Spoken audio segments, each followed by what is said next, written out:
ఈరోజు 2వ తారీఖు, నీకు మొదటి గండం. గుర్తుపెట్టుకో. భక్తి నమ్మడంలో తప్పులేదు, కానీ అది మూఢనమ్మకం కాకూడదు. వెళ్లే దారిలో ముళ్ళున్నాయని చెప్పడం మూఢనమ్మకం కాదు, ముందు జాగ్రత్త. నీతో ఇప్పుడు కాదు గాని ఇంకోసారి రా, నీ చేత కాషాయం డ్రెస్ తీంచేసి కాన్వెంట్ డ్రెస్ వేయిస్తాను. అమ్మా ఏంటిది, బయలుదేరే టైం అయింది, పదండి.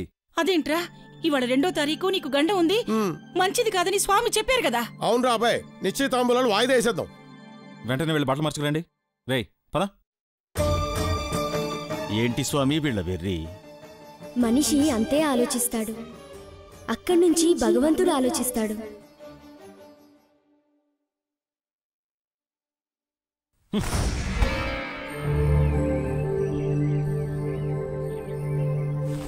రండి రండి.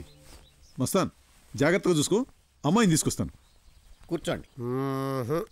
ఏటి అర్ధనా వడ్డీకి తాకట్టేట్టుకోవడానికి కూడా సరైన వస్తువు ఏది ఇంట్లో కనపడడం లేదు.